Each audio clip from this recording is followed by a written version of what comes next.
Hello friends, चला तर बघूया आज आपला पाठ्यक्रम S7 जो आहे विज्ञान व गणित अध्ययन अध्यापन शास्त्राचा चौथा घटक, ज्याचं नाव आहे वैज्ञानिक दृष्टिकोन। त्यामध्ये पहिला पॉईंट आहे उच्च प्राथमिक स्तरावरील गणित विज्ञान अभ्यासक्रमाची उद्दिष्ट। मग उद्दिष्ट म्हणजे काय नेमकं ते आपण पहिले बघूया। मग ध्येयाप्रत जाण्याच्या मार्गावर अनेक टप्पे असतात, बरोबर। मग त्या विविध टप्प्यांना शैक्षणिक उद्दिष्ट असे म्हणतात। म्हणजे काय की विज्ञानातील फॉर एक्झाम्पल विज्ञानातील एखाद्या घटकाचं अध्यापन केल्यानंतर विद्यार्थ्यांमध्ये कोणते वर्तन बदल झाले किंवा कोणते वर्तन बदल होणं अपेक्षित आहे, ते अपेक्षित जे काय वर्तन बदल आहे त्याला म्हणायचे उद्दिष्ट। म्हणजे एखादं काम आपण कोणत्या उद्दिष्टांसाठी केलेलं आहे, ते उद्दिष्ट किती प्रमाणात साध्य झाले आहे त्याला म्हणायचे उद्दिष्ट। मग उद्दिष्ट म्हणजे एक प्रकारचं मूल्यमापनच असतं, बरोबर। मग एखाद्या घटकाचं अध्यापन केल्यानंतर विद्यार्थ्यांच्या वर्तनातून ज्या अध्ययन निष्पत्ती आपण अपेक्षित करतो त्यांना आपण म्हणायचं आहे उद्दिष्ट। मग त्यामध्ये काय काय येतं? बौद्धिक, भावनिक, मानसिक व शारीरिक कौशल्य जे असतात ते विकसित होत असतात। मग उद्दिष्टे ही एखाद्या विशिष्ट पाठ्यक्रमाच्या अध्यापनासाठी स्पष्ट केलेली मांडलेली अध्ययन निष्पत्ती असते। मग त्यामध्ये कोणते कोणते उद्दिष्ट आहे? पहिलं आहे गणिताच्या मदतीने दैनंदिन व्यवहार सक्षमपणे व सुलभपणे पार पाडता येतो। दुसरं, गणिताबद्दलची आवड जी आहे ती निर्माण होत असते। मग गणिताच्या माध्यमातून विचार प्रक्रियेचा विकास होत असतो। तर्कसंगत विचार जे असतात ते होत असतात। वस्तुनिष्ठ, विश्लेषणात्मक, तुलनात्मक व चिकित्सक तसे बौद्धिक विचार जे असतात त्या क्षमता ज्या आहेत ते विद्यार्थ्यांमध्ये विचाराचा क्षमता ज्या आहे त्या वृद्धिंगत होत असतात। मग संकल्पनांचे जे काही अमूर्तीकरण असतं, सामान्यीकरण असतं ते करता येतं। सांख्यिकीकरण करणं, अंदाज लावता येणं, गणितीय परिभाषेचा जो काही वापर आहे तो करता येणं इत्यादी जे काही उद्दिष्ट आहे ते गणित अभ्यासक्रमामधून साध्य होत असतात। पुढे आहे गणित अभ्यासक्रमाची उच्च प्राथमिक स्तरावरील विशिष्ट उद्दिष्टे। मग ती पहिले इयत्ता 6वी ते 8वी पर्यंतची दिलेली आहे। त्यामध्ये पहिलं आहे संख्या प्रणालीचा बोध होणं। म्हणजे काही नैसर्गिक पूर्ण संख्या, अपूर्णांक संख्या, परिमेय संख्या कोणत्या आहे त्यांचा बोध जो आहे ते होणं। दुसरं आहे संख्यावरील क्रिया करता येणं। बेरीज, वजाबाकी, गुणाकार, भागाकार इत्यादी ज्या काही क्रिया असतात त्या आपल्याला करता येणं गरजेचं असतं। तिसरं आहे विविध भौमितिक संबोध जे असतात ते संज्ञा ज्या असतात त्यांचं आकलन होणं। म्हणजे बिंदू, रेषा, किरण, रेषाखंड, प्रतल, कोन जे आहे ते आपण एका दुसऱ्या व्हिडिओमध्ये बघितलेलं आहे, मी तुम्हाला एक्सप्लेन करून सांगितलेलं आहे। त्यांचं काय होणं? आकलन होणं म्हणजे काय? त्यामध्ये विशिष्ट स्तर आहे।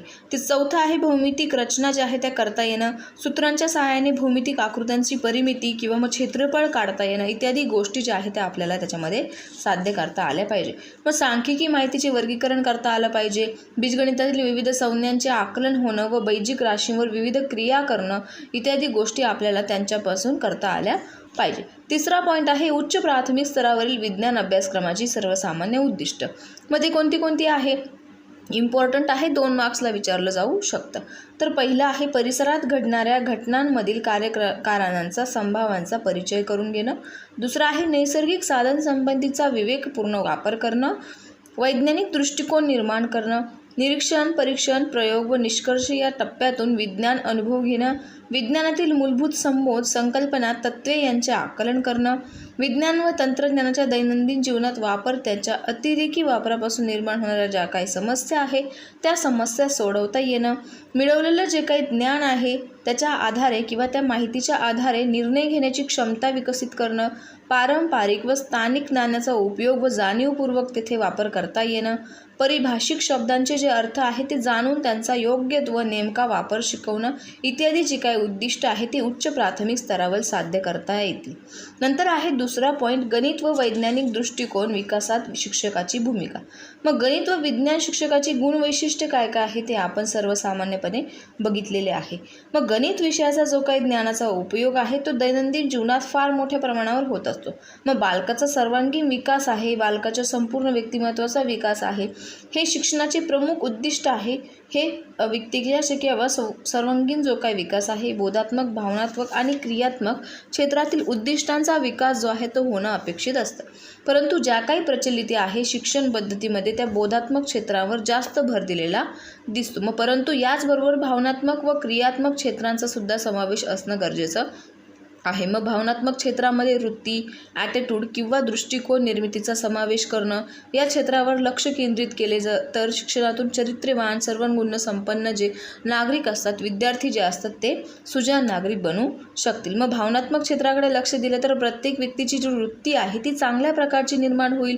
वृत्ती म्हणजे नेमकं काय, की वर्तनाला विशिष्ट वळण देणाऱ्या मनस्थितीला काय आपण म्हणायचं आहे, वृत्ती. मग वृत्ती ही व्यक्तीच्या वर्तनाला तयार करत असते किंवा मग विशिष्ट किंवा निश्चित दिशा जी आहे ती देत असते. मग जीवनामध्ये आलेले जे काय अनुभव आहे त्याच्यावरून व्यक्ती काय करत असते, विविध प्रकारचे दृष्टिकोन आहे किंवा वृत्ती त्याची बनत असते. फॉर एक्झाम्पल, एखाद्या विद्यार्थ्याला खूप जास्त कठीण परिश्रम छोट्या वयामध्ये घ्यावा लागले तर त्याची जी काय मेंटॅलिटी आहे, वृत्ती जो आहे, ॲटिट्यूड जो आहे तो तशा पद्धतीने बनतो. म्हणजे तो लहानपणापासूनच सज्जन बनत असतो किंवा मग हुशार विद्यार्थ्यांप्रमाणे राहत असतो. आणि एखाद्याला सगळ्या लहानपणापासून सगळ्या गोष्टी आपोआप भेटत गेलेल्या आहे, आईवडिलांचं प्रेम आहे, भाऊ बहीण सगळेजण त्याच्यावर खूप जास्त लाड करत असतील, मग ते विद्यार्थी काय करतात, लहानपणापासूनच थोडे एंग्रट टाईप बनतात, बरोबर. मग त्यामध्ये पहिला आहे वैज्ञानिक दृष्टिकोन. मग अनेक ठिकाणाहून माहितीचं जे काही संकलन केलं जातं ती योग्य किंवा अयोग्य आहे की नाही ते पाहणं, त्या तत्वावर तपासणी स्वीकारण्याची वृत्ती असते, त्याला म्हणायचं वैज्ञानिक दृष्टिकोन, बरोबर. मग त्याच्या अनेक व्याख्या त्यांनी केल्या आहे, की वैज्ञानिक दृष्टिकोन म्हणजे पूर्वग्रहापासून दूर राहून वस्तुनिष्ठपणे माहिती गोळा करणं होय. जॉन डिवे यांनी म्हटलेलं आहे की scientific attitude was link with an ardent curiosity, fertile imaginations and love of a experimental inquiry. मग वैज्ञानिक दृष्टिकोन म्हणजे उत्सुकता, प्रायोगिकता व कल्पनाशक्ती यांची फलनिष्पत्ती असं त्यांनी म्हटलेलं आहे. किंवा तर्कनिष्ठता, उत्सुकता, मनमोकळेपणा, अंधश्रद्धेपासून दूर राहणे, प्राण्यवादी बनणे किंवा घाईने निर्णय न घेणे इत्यादी जे काही युक्ती असतात त्या युक्तींच्या किंवा मग बहुव्यापी संकल्पना असतात त्यांना वैज्ञानिक दृष्टिकोन असं म्हणता येतं. मग थोडक्यात सांगायचं म्हणजे काय, की विशिष्ट पद्धतीने विचार करणे, पूर्वग्रह न ठेवणे, योग्य शब्दात आपले मत मांडणे, चिकित्सक शोधक वृत्ती विकसित करणे, तर्क करण्याला महत्त्व देणे इत्यादी ज्या काही गोष्टी असतात त्यांना म्हणायचं आहे वैज्ञानिक दृष्टिकोन. मग त्यामध्ये काय काय वर्तन बदल दिसून यायला पाहिजे, चिकित्सक शोधक वृत्ती आपल्या अंगी जोपासली गेली पाहिजे, जी गोष्ट चूक आहे ती चूकच असायला हवी किंवा मग तिला अचूक आहे किंवा मग जी आपली गोष्ट जी आहे, फॉर एक्झाम्पल आपलं चुकीचं म्हणणं असेल तर ते बळच अचूक करायचं नाही आहे, अंधश्रद्धा व भोळसर समजूत ठेवायची नाही, पूर्वग्रहाला धारा देत नाही, वैज्ञानिक नियमानुसार कल्पना पारखून स्वीकारतो, बोलण्यात व कृतीत काटेकोरपणा ठेवतो, मुद्देसूद व तर्कशुद्ध पद्धतीने विचार करतो, सत्यावर विश्वास ठेवतो, जबरदस्त विश्वास बाळगतो इत्यादी प्रकारच्या ज्या काय आहे त्या गोष्टी आपण वर्तन बदलामध्ये पाळवू शकतो. ठीक आहे. तर पुढचा पॉईंट आहे दुसरा, की वैज्ञानिक दृष्टिकोन विकासात शिक्षकाची भूमिका काय इम्पॉर्टंट आहे. 3 मार्क्स किंवा 4 मार्क्ससाठी विचारलं जाऊ शकतं. तर सांगते, पटापट ऐकायचं आहे. मग विज्ञान शिक्षकात वैज्ञानिक दृष्टिकोन विकसित झालेला असला पाहिजे, कारण विद्यार्थी शिक्षकांचे काय करत असतात, अनुकरण करत असतात. थोड्या बहुत कारणामध्ये विद्यार्थी काय करत असतात, शिक्षकांचं कुठे ना कुठे थोडं तरी अनुकरण करत असतात. पुढे आहे विज्ञान अध्यापन वेळी का, कसे असे प्रश्न नेहमी निर्माण करून विद्यार्थ्यांना विचार करण्याची जी संधी आहे ती उपलब्ध करून द्यायला हवी. फॉर एक्झाम्पल, तुम्ही कोणती तरी कन्सेप्ट सांगता आहे तर मग हे का झालं, कसं झालं यांच्यामधून विद्यार्थ्यांना प्रश्न जे आहे ते तयार करायचे आहे, जेणेकरून विद्यार्थी काय करतील, त्यांचं उत्तर द्यायला सभ्य बनतील. पुढे आहे अध्यापन वेळी प्रयोग दिग्दर्शक करून विद्यार्थ्यांना निरीक्षण व निष्कर्ष काढण्याची सवयसुद्धा विकसित करून द्यावी लागणार. नंतर आहे शाळेमध्ये दरवर्षी विज्ञान प्रदर्शन, विज्ञान जत्रा, प्रश्नमंजुषा असे इत्यादी उपक्रम जे आहे ते राबवावे लागतात. प्राणी संग्रहालय, कारखाने, वेगवेगळे उद्योगधंदे, शास्त्रीय बाग अशा ठिकाणी भेटी आयोजित करणं, टाकाऊ वस्तूपासून टिकाऊ वस्तू, उपकरणे तयार करण्याची जी सवय आहे ती विकसित करणं, विज्ञानातील उपकरणे, वस्तू, नमुने इत्यादींचा संग्रह जो आहे तो विद्यार्थ्यांना करण्यास सांगणं, वैज्ञानिक छंद जोपासण्यासाठी मार्गदर्शन करणं इत्यादी जे काही संदर्भ ग्रंथ असतात, मासिके, शास्त्रज्ञ चरित्रे इत्यादी वर्तमानपत्रातील माहिती जी आहे ती कात्रणं जे आहे ते उपलब्ध करणं इत्यादी गोष्टी आपण शास्त्रीय माहिती जी आहे ती विद्यार्थ्यांना वाचण्याची सवय जी आहे ती लावली गेली पाहिजे. शास्त्रज्ञांच्या भेटीचे आयोजन करावे व भेटी घडवून आणाव्यात, ही सुद्धा त्यामध्ये इम्पॉर्टंट पॉईंट आहे. मग विद्यार्थ्यांनी जे काही केलेले शास्त्रीय उपक्रम आहे त्यांची नोंद घ्यावी व त्यांना प्रत्येक वेळी प्रोत्साहन करणं, अध्यापन करताना जे भाग दाखविता येत नाहीत ते भाग दाखविण्यासाठी दूरदर्शन, व्हिडिओ क्लिप यांचा वापर करणं इत्यादी गोष्टी ज्या आहे शिक्षकांची भूमिका कशामध्ये आहे, वैज्ञानिक दृष्टिकोनामध्ये गरजेची आहे. नंतर आहे गणितीय दृष्टिकोन विकासात शिक्षकाची भूमिका. ना आपण आधी वैज्ञानिक बघितलं, मग आता गणितामध्ये काय भूमिका असायला हवी. तर पहिला आहे शिक्षकाला गणित विषयाची आवड असली पाहिजे, तरच गणित दृष्टिकोन जो आहे तो शिक्षकांमध्ये विकसित होईल. जर शिक्षकांनाच गणित विषय आवडत नसेल तर विद्यार्थ्यांना आवडेल का? नाही. त्यामुळे शिक्षकांनी गणित विषय जो आहे तो मनमोकळेपणाने शिकवला, काहीतरी असं मनोरंजनात्मक दृष्टीने शिकवला तर विद्यार्थीसुद्धा व्यवस्थितपणे शिकतील. गणितीय जी काही भाषा आहे, चिन्ह आहे, ती वापरण्याची क्षमता शिक्षकांमध्ये असायला हवी. गणित अध्यापनासाठी नवनवीन पद्धती, तंत्रांचा वापर करण्यात यावा. गणित अध्यापनासाठी वेगवेगळ्या प्रतिकृती व साधने यांची निर्मिती करता आली पाहिजे. भौमितिक ज्या काय पेटी असतात त्यांचा वापर करण्याची क्षमता विद्यार्थ्यांमध्ये विकसित व्हायला पाहिजे. शाळेमध्ये विज्ञान प्रयोगशाळेसारखा गणित कोपरा जो असतो तो विकसित केला गेला पाहिजे. गणितातील दैनंदिन व्यवहारातील महत्त्व जे आहे ते स्पष्ट करता आले पाहिजे. गणिती तज्ज्ञांचे चरित्र, शोध यांची माहिती जी आहे ती विद्यार्थ्यांना दिली गेली पाहिजे. अशा प्रकारचे जे आहे ते गणितीय दृष्टिकोन विकासात शिक्षकांची भूमिका असायला हवी. चौथा पॉईंट आहे विज्ञान शिक्षकाची गुणवैशिष्ट्ये. मग अध्ययन प्रक्रियेतील शिक्षक आणि विद्यार्थी हे दोन महत्त्वाचे घटक आहे. मग शिक्षकांनी प्रभावी अध्यापन केले तरच विद्यार्थ्यांचे अध्यापन जे आहे ते चांगले होते. सध्याचे जे काही शिक्षण आहे ते पद्धतीमध्ये अनेक असे कार्यक्षम गुणवत्ता धारण केलेले वेगवेगळी गुणवैशिष्ट्ये असणारे शिक्षक जे आहे ते असायला हवे. मग त्यामध्ये दिलेलं आहे की पूर्वीच्या मानाने सध्याचे जे काही विज्ञान अध्यापनाचं कार्य आहे ते जबाबदारीचं आहे, बरोबर. मग त्यामध्ये नवीन नवीन शोध लागलेले आहे, नवीन नवीन माहिती जी आहे ती गोळा केलेली आहे. मग त्यामुळे शिक्षकांनी आपले जे ज्ञान आहे ते जास्त प्रमाणे स्टोअर करून ठेवणं गरजेचं आहे, कारण विद्यार्थी कधीही तुम्हाला कोणताही प्रश्न हा विचारू शकतो. त्यामुळे त्यांनी काहींनी इथे म्हटलेलं आहे की quality of education depends mainly upon quality of the teacher and not on the material facility only. म्हणजे काय की क्वालिटी ऑफ एज्युकेशन म्हणजे काय की जी एज्युकेशनची जी काही पात्रता आहे ती फक्त आणि फक्त कशावर, फक्त क्वालिटीवर म्हणजे काय की एखाद्या साधनांवर गरजेची नसते, तर तुमच्या शिक्षकांवरती सुद्धा गरजेची असते. जे काही तुमचे मटेरियल आहे, फॅसिलिटी आहे त्यांच्यावर गरजेची नसते. ती कशावर गरजेची असते? शिक्षकांवर गरजेची असते. म्हणजे काय की शिक्षणाची गुणवत्ता शिक्षकांच्या गुणवत्तेवर अवलंबून असते. शिक्षणाची जी काय गुणवत्ता आहे ती शिक्षकांच्या गुणवत्तेवर अवलंबून असते. अशा प्रकारे त्यांनी तिथे म्हटलेलं आहे. मग त्यापुढे त्यांनी दिलेलं आहे की चांगल्या विज्ञान शिक्षकाचे गुणवैशिष्ट्ये. मग काय काय असायला हवं? पहिलं आहे शैक्षणिक पात्रता. विज्ञान शिक्षक जो आहे त्या विषयांमध्ये आपल्या विषयांमध्ये तज्ज्ञ असायला हवा. म्हणजे त्यांची BSc MSc जी आहे ती कंप्लीट झालेली असायला हवी. परंतु विज्ञान पदवीधर असला तर त्याने रसायनशास्त्र, भौतिकशास्त्र, प्राणीशास्त्र या विषयांमध्ये तो पदव्युत्तर असायला हवा. नंतर आहे व्यावसायिक पात्रता. म्हणजे सेवा शिक्षकाने जे काही सेवापूर्ती प्रशिक्षण म्हणजे DLED असावं, BEd असो ते पूर्ण केलं पाहिजे. म्हणजे जे काय टीचर ट्रेनिंग असते ती पूर्ण केली आहे. टीचर जो काय डिप्लोमा असतो तो पूर्ण केला पाहिजे. नंतर आहे बालमानसशास्त्राची माहिती.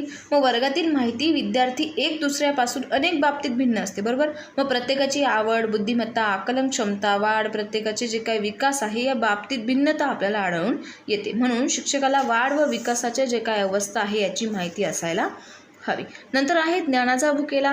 मग विज्ञान शिक्षकाने आपले जे काही विषयाचे ज्ञान आहे ते खूप जास्त असायला हवं, कारण दररोज विज्ञानातील संशोधन व त्यांचे जे काही उपयोजन आहे त्यामुळं काय होते, ज्ञानात भर पडत असते. म्हणजे त्यासाठी विज्ञान शिक्षकाने सतत वाचत आले पाहिजे. मग संदर्भ ग्रंथ, मासिक, इंटरनेटवर वेगवेगळ्या गोष्टींची माहिती जी आहे ती बघत आली पाहिजे. मग त्यामुळे रवींद्रनाथ टागोर यांनी असं म्हटलेलं आहे की a teacher can never truly teach unless he is still learning himself. A lamp cannot light another lamp unless it contains to burn its own lamp flame. म्हणजे काय की जो काही टीचर आहे त्याने आपल्या ज्या काही गोष्टी आहेत त्या शिकवायच्या गोष्टी आहेत त्या व्यवस्थितपणे हाताळल्या गेल्या पाहिजे. त्यांचा जो काही कंदील आहे, शिक्षणाचा जो काही कंदील आहे तो फक्त आणि फक्त एखाद्या सामग्रीवर अवलंबून असतो, तर शिक्षकांवर अवलंबून असतो.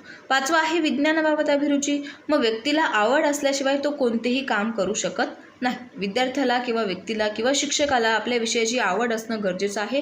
जेव्हा त्याला त्याच्या विषयाची आवड असेल तेव्हाच तो ती गोष्ट आवडीने करू शकतो. पुढे आहे चांगला निरीक्षण. मग विज्ञानामध्ये प्रात्यक्षिक प्रयोग असतात, बरोबर. मग त्यांच्यावर विशिष्ट असा भर दिलेला असतो.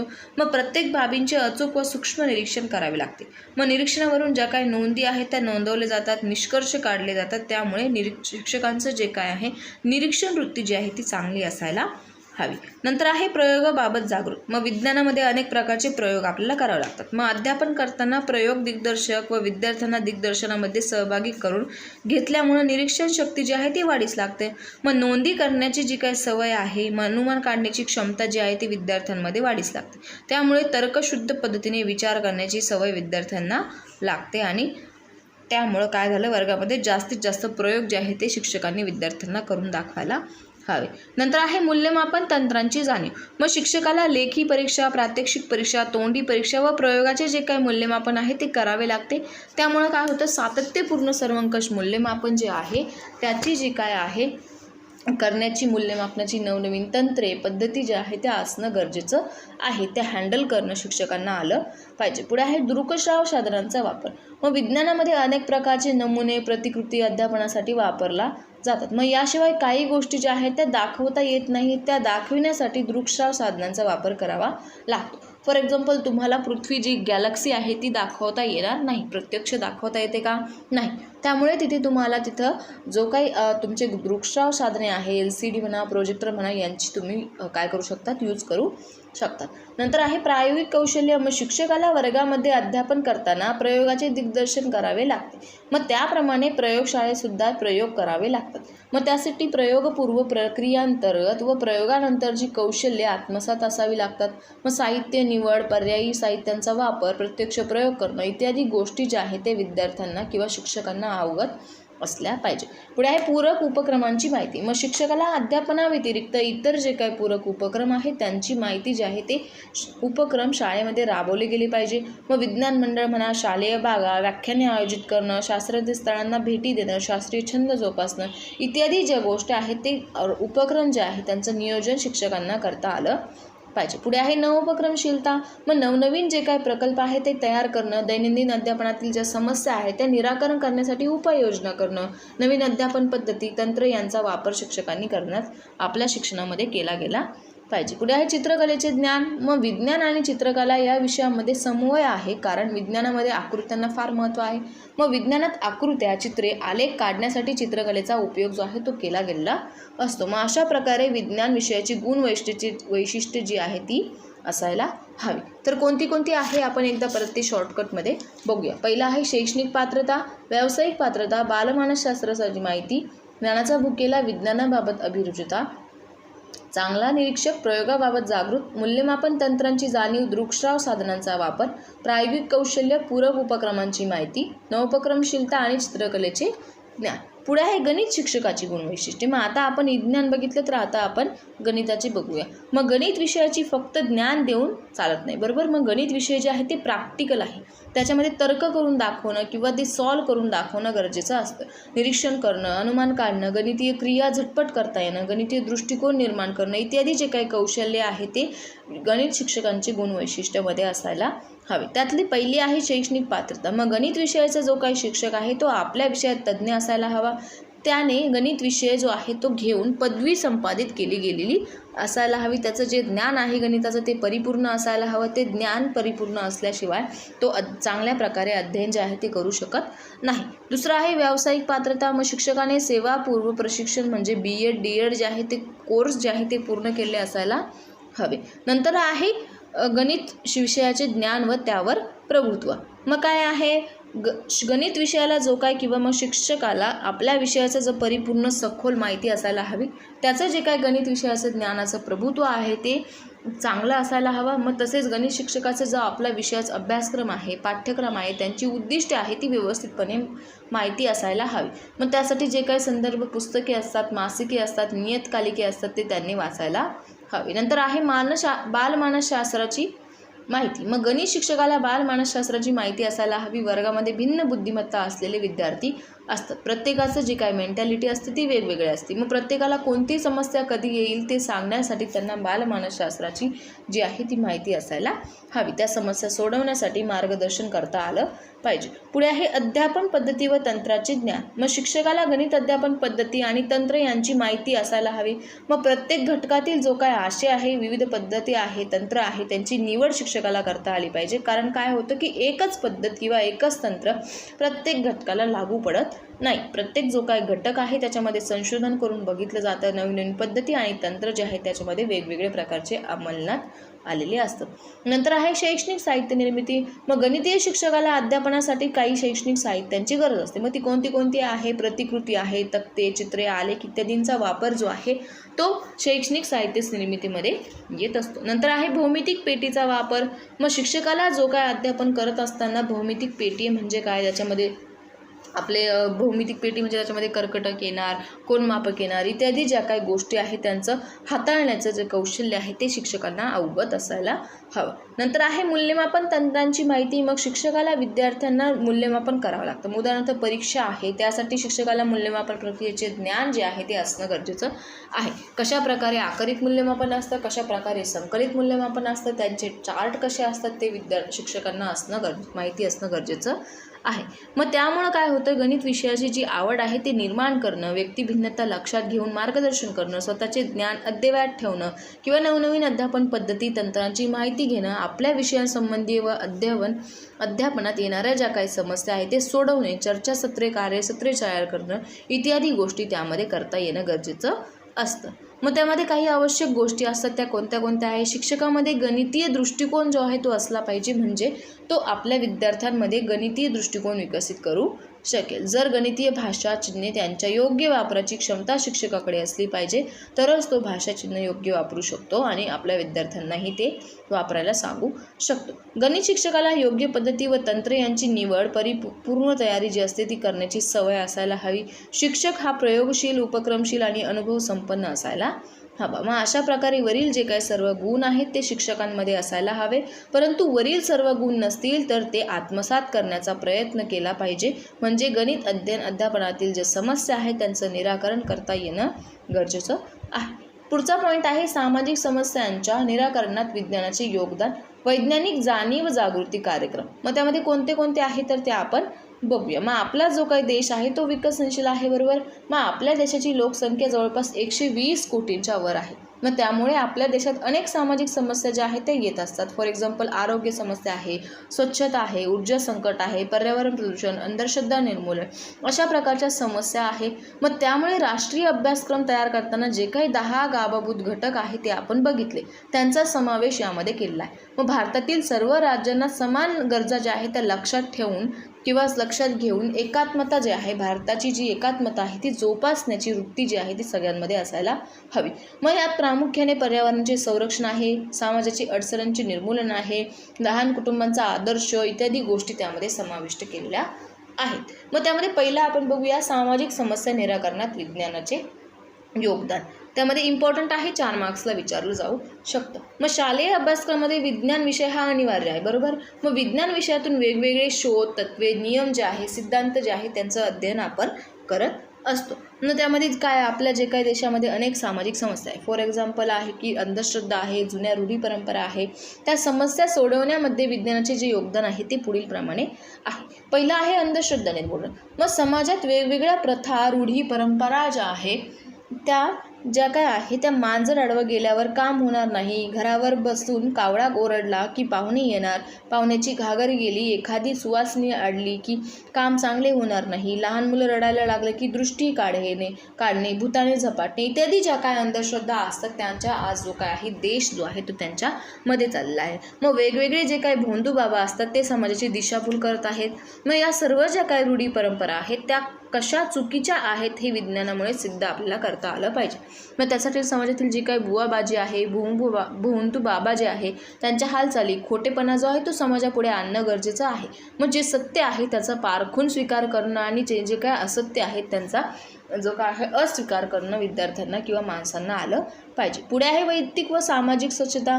मग विज्ञान अभ्यासक्रमात वैयक्तिक स्वच्छता आणि सामाजिक स्वच्छतेचे महत्त्व जे आहे ते पटवून देण्यासाठी माहिती दिली आहे. मग सार्वजनिक स्वच्छता जर नसेल तर वेगळे वेगळे रोग आपल्याला होतात. मग ते रोग होऊ नये म्हणून सामाजिक स्वच्छताचं महत्त्व जे आहे ते विद्यार्थ्यांना पटवून दिलं पाहिजे आणि त्यासाठी वेगवेगळ्या ज्या काही मोहीम आहे त्या राबवल्या गेल्या पाहिजे. फॉर एक्झाम्पल महात्मा गांधी स्वच्छता अभियान आहे.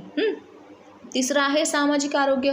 मग समाज आरोग्य चांगले राखण्यासाठी आपणास विज्ञानाचा उपयोग होतो. मग विज्ञानामध्ये आरोग्याची जी काही संकल्पना आहे ती चांगल्या आरोग्याचे घटक, आहार विहार, वेगळेपण जे आहे ते आपल्याला लक्षात येतात. मग प्रतिबंधनात्मक उपाय यांची जी काही माहिती आहे ती विज्ञानातून आपल्याला समजत असते. पुढे लोकसंख्या वाढीवर उपाय. मग आपल्या देशाच्या लोकसंख्येच्या बाबतीत जगात दुसरा क्रमांक आहे, बरोबर. मग त्यामुळे आपल्या देशाला वेगवेगळ्या समस्या भेडसावत असतात. मग त्या दूर करण्यासाठी परंतु सर्वात महत्त्वाचे म्हणजे लोकसंख्या वाढीवर नियंत्रण ठेवणं गरजेचं आहे. मग त्यासाठी विज्ञानाची पुरुष नसबंदी, स्त्री नसबंदी, वेगवेगळे औषधे व साधने तयार केली आहेत. त्यांचा वापर करून लोकसंख्या वाढीवर नियंत्रण ठेवता येत असतं. पुढे आहे पाचवं ऊर्जा संकट. मग कोणतेही कार्य करायचे असेल तर ऊर्जेची गरज असते, बरोबर. मग आपल्यात जर एनर्जीच नसेल तर आपण एखादं कार्य करू शकतो का? नाही. मग ही जी काही ऊर्जा आहे, उष्मा किंवा मग प्रकाश, विद्युत, चुंबकीय, गतिज ऊर्जा, हे जे काही स्वरूपामध्ये ती ऊर्जा आहे ती असते. मग ऊर्जा ही अविनाशी असते, अमर्यादित असते. ऊर्जेच्या नियमानुसार ऊर्जा निर्माण केली जाऊ शकत नाही अथवा ती नष्टही केली जाऊ शकत नाही, बरोबर. Energy can not be created and not be neither be ex, बरोबर. तर परंतु संपूर्ण पृथ्वीकरिता सूर्य हे एकमेव आणि स्वयंपूर्ण साधन आहे. कशासाठी? ऊर्जा देण्यासाठी. मग हे जरी असले तरी विज्ञान व तंत्रज्ञानामुळे या संकटांवर मात करणं, फॉर एक्झाम्पल औद्योगिकरण आहे, आधुनिकीकरण आहे, इत्यादी संकटे जे आहेत ते ऊर्जामुळे आपल्याला संकटांना गंभीर रूप जे आहे ते देण्यात आलेलं आहे. मग इत्यादी प्रकारचे जे काही शोध आहे ते ऊर्जेवर चालणारे दिवे आहे इत्यादींचा शोध विज्ञानामुळे लागला. त्याचा वापर करून ऊर्जा संकटावर मात आपण करू शकतो. पुढे आहे पर्यावरणीय प्रदूषण. मग प्रदूषण ही एक प्रक्रिया आहे, ती मानवनिर्मित असो किंवा निसर्गनिर्मित असो, बरोबर. मग पर्यावरणीय प्रदूषण म्हणजे पर्यावरणामध्ये पर्यावरणाच्या गुणवत्तेस हानिकारक ठरतील अशा अपायकारक पदार्थांचा किंवा द्रव्यांचा प्रवेश होत असतो. मग या पर्यावरणामध्ये प्रदूषणाचे जे काही दुष्परिणाम आहे मनुष्य, प्राणी, वनस्पती, सजीव, औद्योगिक प्रगती व नैसर्गिक साधन संपत्तीवर होतात.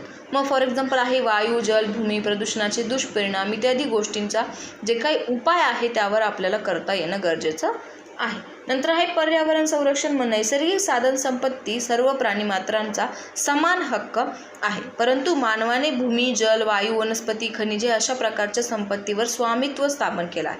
मग आपल्या गरजा पूर्ण करण्यासाठी मोठ्या प्रमाणावर वापर करणं किंवा मग त्यामुळे प्राणीमात्रांना संकटात टाकणं, राहण्यासाठी जंगले तोडून घरे बांधणं, झाडांची संख्या कमी करणं, त्यामुळे पाऊस जो आहे तो कमी पडतो, कधी ओला दुष्काळ तर कधी कोरडा दुष्काळ, अशा प्रकारे जग आहे पर्यावरणाचा समतोल जो आहे तो ढासळलेला आहे. मग परंतु हा जो काय समतोल आहे तो टाळण्यासाठी, पर्यावरणाचा समतोल टिकवून ठेवण्यासाठी आपल्याला विज्ञान संशोधनातून जे काही दुष्परिणाम आहे ते टाळण्यासाठी आपण झाडे लावू शकतो. पर्यावरणाचं संवर्धन करणं गरजेचं आहे. नंतरचा पॉईंट आहे वैज्ञानिक जाणीव जागृती कार्यक्रम. दुसरा पॉईंट आहे इम्पॉर्टंट आहे. मग वैज्ञानिक जाणीव म्हणजे नेमकं काय, की विज्ञान विषयाबद्दल जी काय आवड आहे ती निर्माण करणं, वैज्ञानिक दृष्टिकोन विकसित करणं किंवा विज्ञानातील तत्त्वे, नियम, सिद्धांतांचा वापर करून समस्या सोडवणं इत्यादी गोष्टी त्यामध्ये येत असतात, बरोबर. मग वैज्ञानिक जाणीव जागृती कल्याणासाठी किंवा मग करण्यासाठी तज्ज्ञांची व्याख्याने, वेगवेगळे प्रयोग व कृती करणं आवश्यक आहे. वेगवेगळ्या ज्या काही दैनंदिन समस्या असतात व विज्ञान यांचा वापर करणं, विज्ञान शाप की वरदान, रोग निवारण, विज्ञान भूमिका इत्यादी जे काही चर्चा आहे त्यावर चर्चा घडवून आणणं गरजेचं आहे, ज्यामुळे वैज्ञानिक जाणीव जागृती निर्माण करता येईल. त्यामध्ये कोणते कोणते पॉईंट करू शकतो किंवा कोणते कोणते कार्यक्रम आपण करू शकतो, तर पहिला आहे सर्वेक्षण.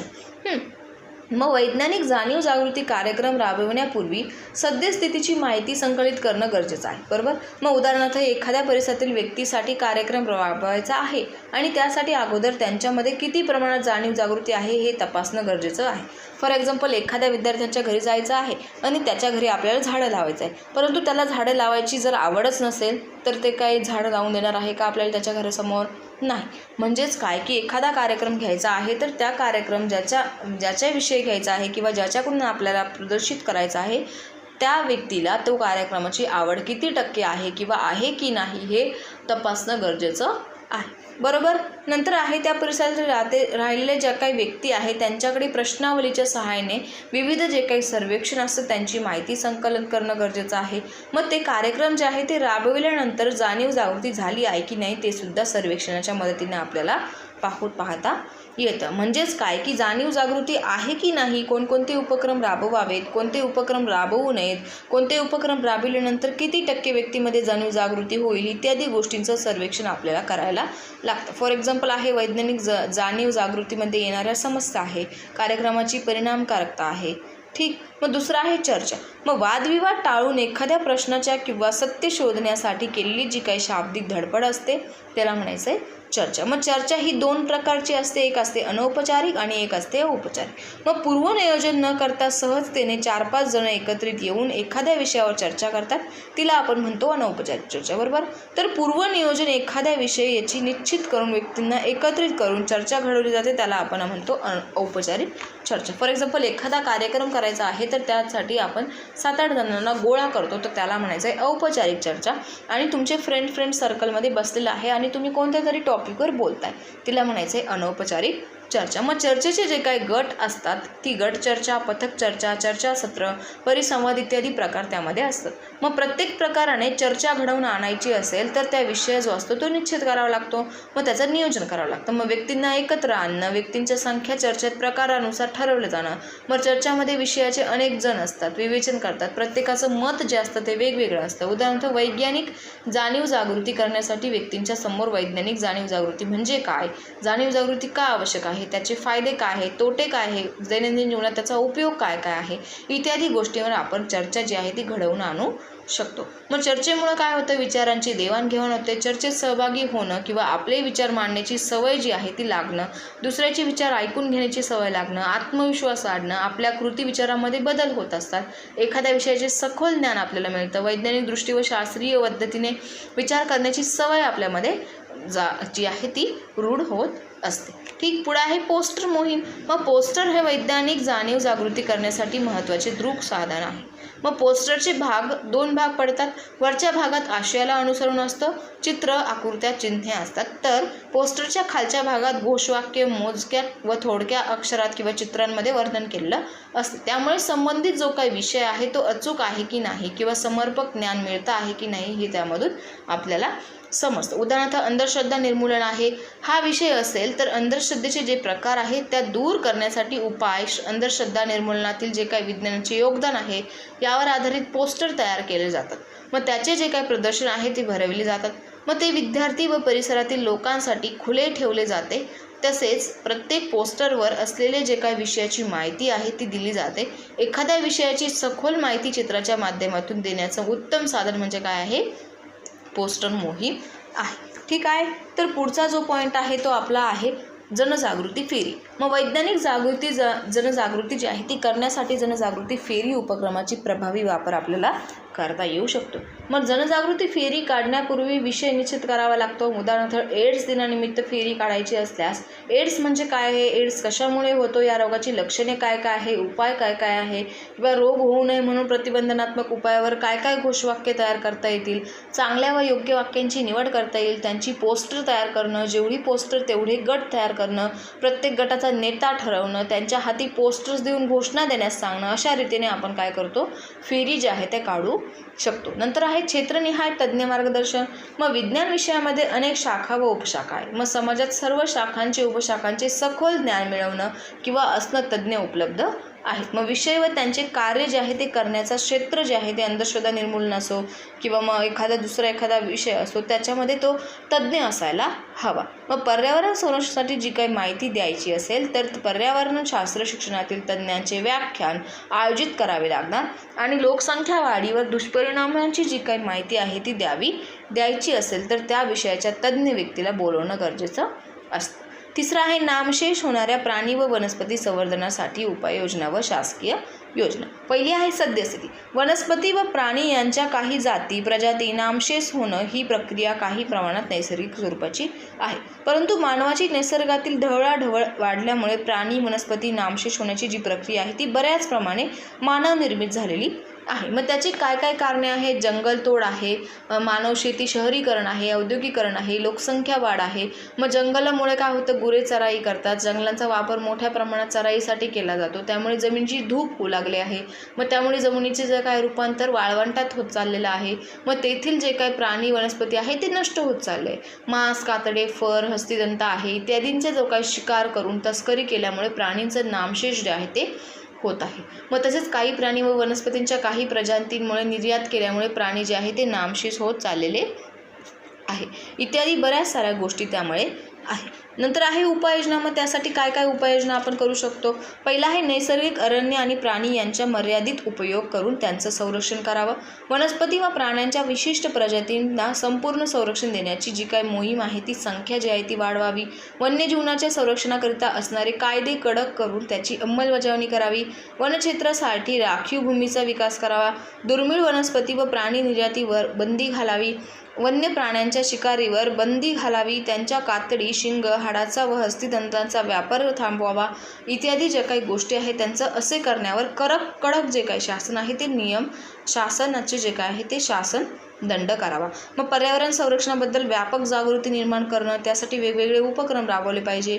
शाळा, महाविद्यालय, वेगवेगळ्या संस्थांमध्ये पर्यावरण संरक्षण मंडळ स्थापन करावं. मग या मंडळामार्फत विविध उपक्रम करणं म्हणजे काय की जागतिक विज्ञान दिवस जो आहे 28 फेब्रुवारी साजरा करणं, जागतिक वन दिवस आहे 21 मार्च साजरा करणं, जागतिक जल दिन आहे 22 मार्च, वसुंधरा दिन 22 एप्रिल, जागतिक पर्यावरण दिन, जागतिक आदिवासी दिवस आहे 3 ऑक्टोबर, जागतिक प्राणी कल्याण दिवस आहे 7 ऑक्टोबर इत्यादी जे काही दिवस आहे ते साजरं करणं गरजेचं आहे.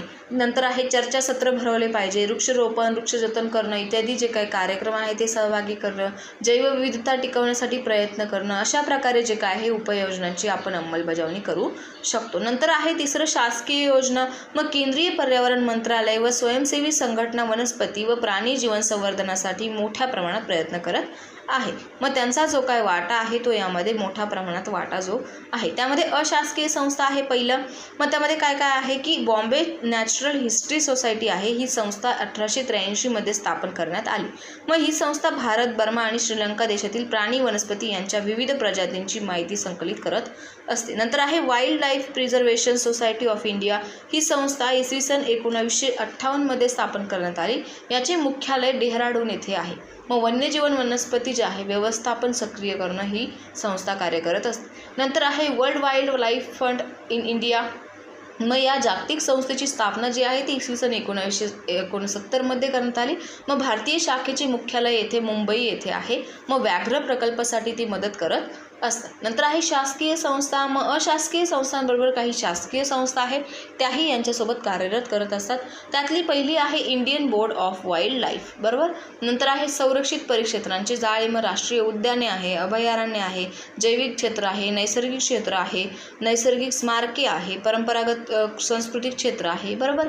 तिसरं आहे वन्य प्राणी संरक्षणासाठी विशेष प्रकल्प. मनुष्याचे जे काही वाढत्या अतिक्रमणामुळे असंख्य प्रजातींची वनस्पती किंवा मग जे काही प्राणी आहे नामशेष होणाऱ्या मार्गावर आहेत. मग काही वन्य प्राण्यांचे संरक्षण करण्यासाठी विशेष प्रकल्प हाती घेतलेले आहे. तर ते कोणते कोणते आहे आपण ते बघणार आहोत, बरोबर. पहिला आहे व्याघ्र प्रकल्प आहे. नंतर आहे गिरसिंह प्रकल्प आहे, गुजरातमध्ये आहे हा प्रकल्प. व्याघ्र प्रकल्प हा महाराष्ट्रात मेळघाटमध्ये आहे, अमरावती येथे. नंतर गेंड्यांचे संरक्षण व संवर्धन, बर्फ चित्त्यासाठी प्रकल्प, हत्ती प्रकल्प इत्यादी जे काही प्रकल्प आहे ते राबवले गेलेले आहे. नंतर आहे जैविक परिक्षेत्रे. मग जैविक परिक्षेत्राचे विभाजन 3 क्षेत्रांमध्ये केलेलं आहे. ते कोणतं आहे? बाह्य क्षेत्र, बफर झोन आणि गाभाभूत अथवा केंद्रीय क्षेत्र असे आहे. मग सध्या एकूण 14 जैविक परिक्षेत्रे अस्तित्वात आहे. नंतर आहे सृष्टी संवर्धन कार्यक्रम. मग इसवी सन 1971 मध्ये युनेस्को मार्फत मॅन अँड बायोस्फिअर हा प्रकल्प हाती घेतला आणि 1 डिसेंबर 1948 मध्ये जे काही धोरण आहे ते अंमलण्यात आलं. नंतर आहे वन्यजीवनाच्या संदर्भात केलेले काही कायदे आहे तर ते कायदे त्यांनी दिलेले आहे. नंतर आहे गणित विज्ञान अभिरुची निर्माण करण्यासाठीचे विविध मार्ग. मग अभिरुची म्हणजे काय? आवड. मग शालेय शिक्षणात गणित आणि विज्ञान जे काय आहे ते अनिवार्य आहे, बरोबर. मग गणित आणि विज्ञानाबद्दल जे काय आहे अध्यापनाच्या दैनंदिन जीवनामध्ये आपल्याला योगदान जे आहे ते खूप जास्त गरजेचं आहे, बरोबर. मग गणिताची जी गोडी आहे ती निर्माण होण्यासाठी ज्यामध्ये व्यक्तीला आत्मीयता, आपुलकीची वाटते किंवा मग आमलेपणा वाटतो किंवा मग आपलेपणा वाटतो ती जी काय आपलेपणाची भावना आहे तिला म्हणायचं आहे अभिरुची. म्हणजे अभिरुची जी आहे ती गरजेतून निर्माण होत असते. मग अभिरुची निर्माण होण्यासाठी त्या गोष्टीचे महत्त्व पटते व ती गोष्ट करण्यासाठी प्रोत्साहन मिळते, तरच त्या व्यक्तीमध्ये त्या गोष्टीबद्दलची अभिरुची जी आहे ती निर्माण होत असते. त्याप्रमाणे विज्ञान व गणित अध्ययनाची गोडी लागल्याशिवाय अध्ययन संभवत नाही. मग अध्ययनात सद्यस्थितीचा विचार केला व निरीक्षण केले तर विद्यार्थी अध्यापनाचा कंटाळा आला किंवा बोर झालं, अमुक एक विषय आवडत नाही तमुक ते आवडत नाही असं म्हणायला विधाने करत असतात. त्यामुळे प्रत्येक विषयाची गोडी किंवा मग प्रत्येक विषय जो आहे तो गोडीनं शिकणं, त्याच्यात गोडी असणं गरजेचं आहे. त्यातला पहिला पॉईंट आहे की विज्ञान विषयाबद्दल अभिरुची निर्माण करण्यासाठीचे मार्ग. मग कोणते कोणते मार्ग आपण वापरू शकतो? तर पहिला आहे विज्ञान मंडळ. मग शाळेमध्ये विज्ञान मंडळ स्थापन करणं. विज्ञान मंडळे म्हणजे विद्यार्थ्यांसाठी विद्यार्थ्यांनी चालवलेले व विद्यार्थ्यांचे असणारे मंडळ होय. मग त्यामध्ये विविध मंडळांचे सर्व पदाधिकारी विद्यार्थीच असतात. त्यात अध्यक्ष, सेक्रेटरी, उपसेक्रेटरी कोण असतात? विद्यार्थी असतात. मग विज्ञान शिक्षण फक्त मार्गदर्शनचे काम त्यांना करत असतं, बरोबर. मग या मंडळातर्फत जे काही विज्ञान सहली आहे, विज्ञान प्रदर्शन भरवणं, दृकश्राव्य कार्यक्रमांचे आयोजित करणं इत्यादी गोष्टी ह्या विद्यार्थी काय करत असतात? राबवत असतात. मग या विज्ञान मंडळाचे 2 प्रकार पडतात. मग विशिष्ट अभिरुची मंडळ व सामान्य स्वरूप मंडळ असे 2 त्याचे प्रकार पडतात. मग विज्ञान मंडळामुळे काय होतं? विद्यार्थ्यांचा सर्वांगीण विकास होतो, रिकामा वेळ सत्कारणी लागतो, शालेय साहित्य तयार करता येतं. विशेष म्हणजे विज्ञान विषयाबद्दल अभिरुची निर्माण होते, वैज्ञानिक जे काही दृष्टिकोन आहे ते वाढीस लागतात, बरोबर. नंतर आहे विज्ञान मेळावा. मग विज्ञान मेळाव्यालाच विज्ञान जत्रा असे संबोधले जाते. मग विज्ञान जे काही मेळाव्यात शाळेच्या सभागृहात विज्ञानविषयक माहिती देणारे प्रदर्शन भरवले जाते. मग या मेळाव्यामध्ये काय होतं? विज्ञानविषयक वेगवेगळ्या स्पर्धा घेतल्या जातात. विज्ञान क्षेत्रात कार्य करणारे थोर व्यक्तींची व्याख्याने आयोजित केली जातात. शास्त्रीय प्रात्यक्षिक व प्रतिकृती ज्या असतात त्या तयार केल्या जातात. मग विज्ञान वैज्ञानिक चित्रपट दाखवले जातात, ज्यावर अंधश्रद्धा निर्मूलन होणं किंवा मग पर्यावरण संवर्धन करणं इत्यादी गोष्टी त्यामध्ये केल्या जातात. नंतर आहे वैज्ञानिक छंद. मग वैज्ञानिक छंदामुळे वैज्ञानिक उपकरणे तयार करणं किंवा पाने, फुले, खोड, नमुने यांचा संग्रह करणं, वनस्पतींचा संग्रह करणं, टाकाऊ पदार्थ व वस्तूंपासून टिकाऊ उपकरणं तयार करणं, या सर्व उपक्रमांमधून विद्यार्थ्यांना वेगवेगळ्या कृती करण्यास मदत जी असते ती मिळत असते. अशा छंदांमधून विद्यार्थ्यांना स्वनिर्मिती करता येते. त्यामुळे कृतीशीलता विकसित होते आणि स्वनिर्मितीचा आनंद जो आहे तो विद्यार्थ्यांना मिळत असतो. मग संग्रह करणं, व्याख्याने, वैज्ञानिक गप्पा करणं, प्रयोग करून पाहणं इत्यादी कृतीमुळे विद्यार्थ्यांमध्ये विज्ञान विषयाबद्दलची अभिरुची जी आहे ती निर्माण होत असते. नंतर आहे टाकाऊ वस्तूंपासून उपकरणे तयार करणं. मग बऱ्याच शाळांमध्ये विज्ञान प्रयोगशाळेत काय होतं? उपकरणांचा अभाव असतो. मग अशा वेळी जे काही टाकाऊ पदार्थ असतात, वस्तू असतात, त्यापासून छोटी छोटी वैज्ञानिक उपकरणं आपण तयार करू शकतो. मग लर्निंग बाय डुईंग हा तत्वाचा समावेश यामध्ये असतो. मग या उपक्रमाला आर्थिक, शैक्षणिक, मानसशास्त्रीय आणि सामाजिक महत्त्व असतात. मग आर्थिक महत्त्व म्हणजे अल्प खर्चात साधने उपकरणं तयार करणं. शैक्षणिक महत्त्व म्हणजे अध्यापन प्रक्रिया सुलभ करणं, उपकरणांची कमतरता दूर होणं, प्रायोगिक कौशल्य आत्मसात होतात व श्रमप्रतिष्ठा हे मूल्य विकसित होतं. मानसशास्त्रीय महत्त्व म्हणजे पचनेंद्रियांचे वापर करणं, तांत्रिक ज्ञान मिळणं, स्वनिर्मितीचा आनंद मिळणं इत्यादी गोष्टी ज्या आहेत त्या विद्यार्थ्यांमध्ये बाळगू लागतात. नंतर आहे विज्ञान सहली आणि वैज्ञानिक स्थळांना भेटी.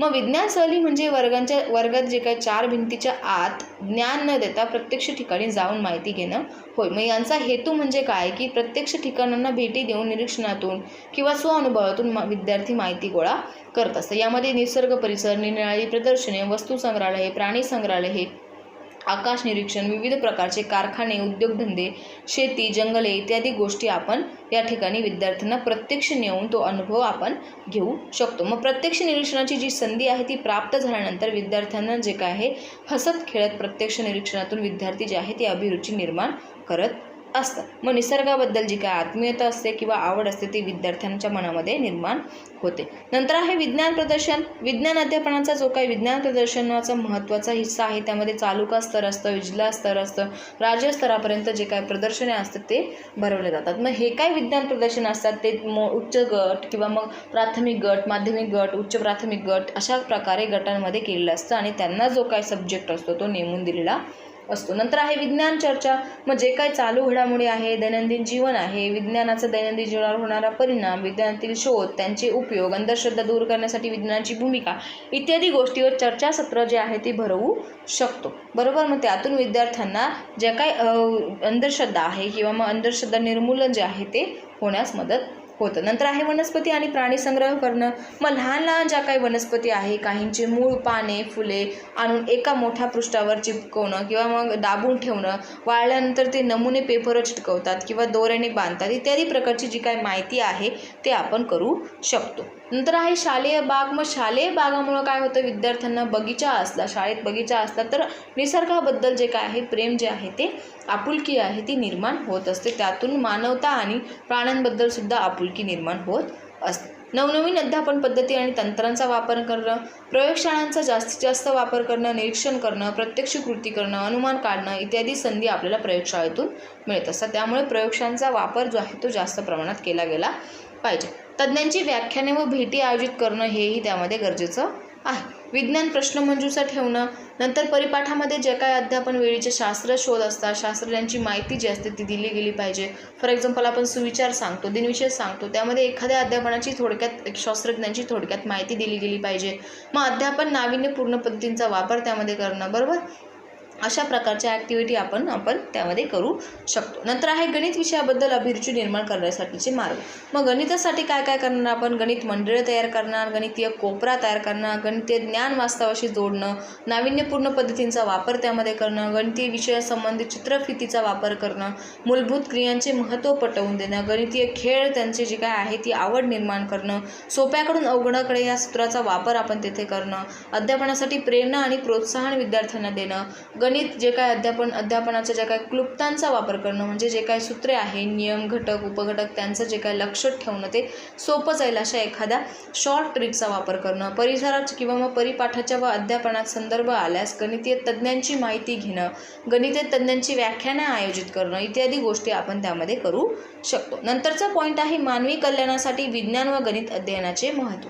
व पहिला आहे मानवी कल्याणासाठी विज्ञान अध्ययनाचे महत्त्व. तर ते कोणते कोणते आहे, व्यक्तिगत विकास, शारीरिक विकास, मानसिक विकास, बौद्धिक विकास, नैतिक विकास, सामाजिक विकास आणि राष्ट्रीय विकास. मग जे काही विज्ञानामुळे मानवाच्या ज्या काही मूलभूत गरजा आहे, अन्न, वस्त्र, निवारा, मनोरंजन, शिक्षण या गरजा ज्या आहेत ते पूर्ण होत असतात.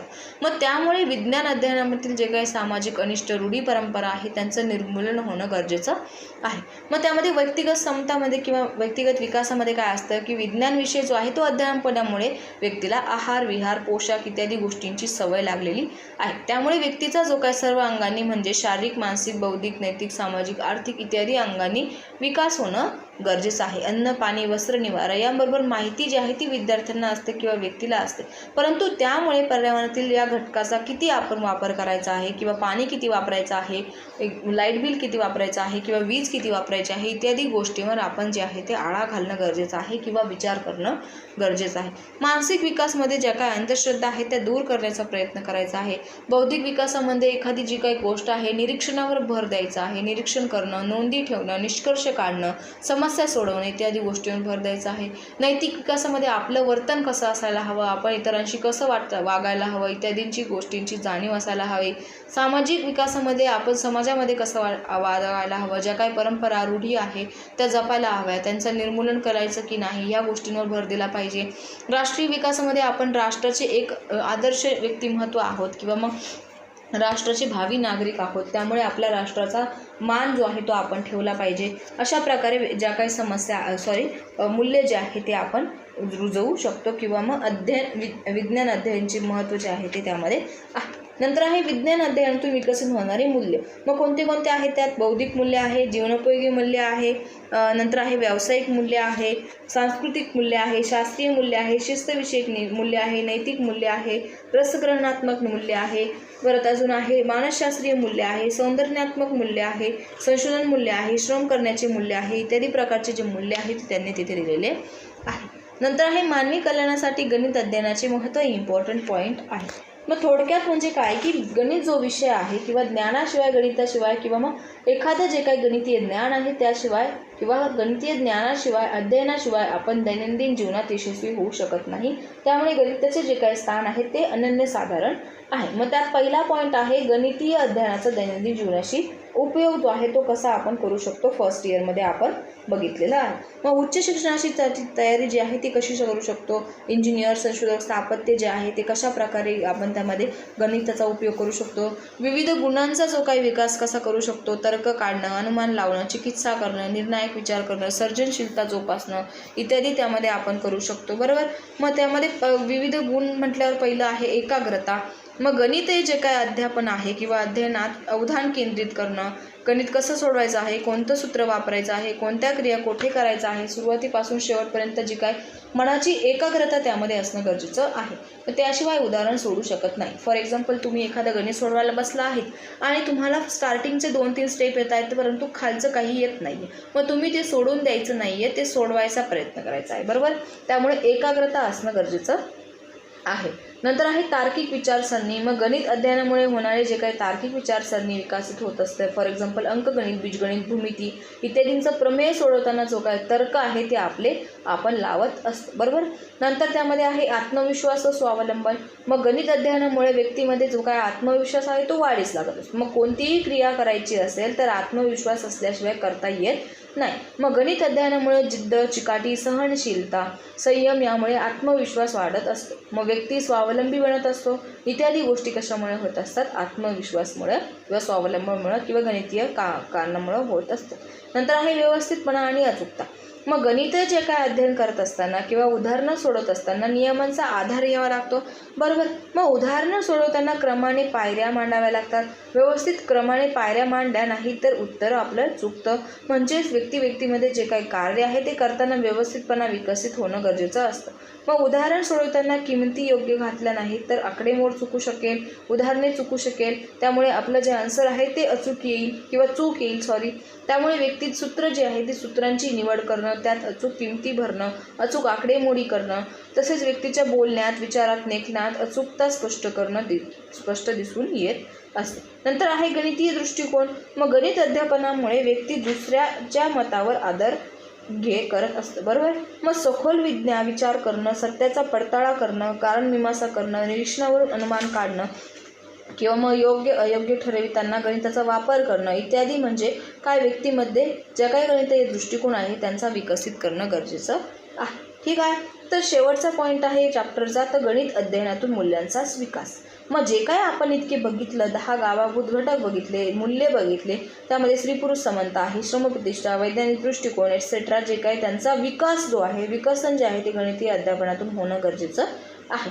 परंतु गणित अध्ययनातून वक्तशीरपणा, नीटनेटकेपणा, सौजन्यशीलता व वैज्ञानिक दृष्टिकोन ही मूल्ये प्रामुख्याने विकसित होत असतात. मग अशा प्रकारे जे काही गणिताचे अध्ययन आहे हे व्यक्ती विकास व राष्ट्राच्या विकासासाठी उपयुक्त आहे. ठीक आहे. तर अशा प्रकारे आपला चौथा चॅप्टर होता, 10 मार्क्ससाठी होता, इम्पॉर्टंट होता, तो इथे संपलेला आहे. नंतर त्यांनी एक्सरसाइज दिलेली आहे, त्यामध्ये इम्पॉर्टंट प्रश्न ते मी तुम्हाला खाली दिलेले आहे ते तुम्ही वाचून घ्यायचे आहे आणि पेपरच्या वेळेस ते इम्पॉर्टंट क्वेश्चन जे आहे ते मी परत तुम्हाला एकदा देणार आहे. राहिला आपला 5वा घटक मूल्यमापन. त्यामध्ये आपण खूप वेळेस मूल्यमापन बघितलेलं आहे. 5वा घटक जो आहे तो 5 मार्क्सला आहे, तरी पण आपण इन शॉर्टकटमध्ये तो बघणार आहोत. नंतर आपला S5 जो आहे तो राहिलेला आहे. नोट्स जवळपास 3-4 सब्जेक्टचं झालेलं आहे. बाकी सगळ्यांच्या नोट्स ज्या आहेत त्या प्रिपेरिंगचा काम जे आहे ते चालू आहे आणि आय होप सो की तुम्हाला आपले जे काही ब्लॅकबोर्ड थ्रू, व्हाईटबोर्ड थ्रू जे काही व्हिडिओ आहे ते आवडत असतील आणि तुम्हाला जर ग्रुप CEDच्या एक्झामचे जर काही रिझनिंग वगैरे असेल किंवा मग काही गोष्टी असेल किंवा मग एखादा टॉपिक जो असेल तो पाहिजे असेल स्टडीसाठी तर आपण ते व्हाईटबोर्ड थ्रू समजून घेऊ शकतो. तसं कमेंटमध्ये कळवा. तर भेटूया परत पुढच्या व्हिडिओमध्ये. Bye bye. Take care.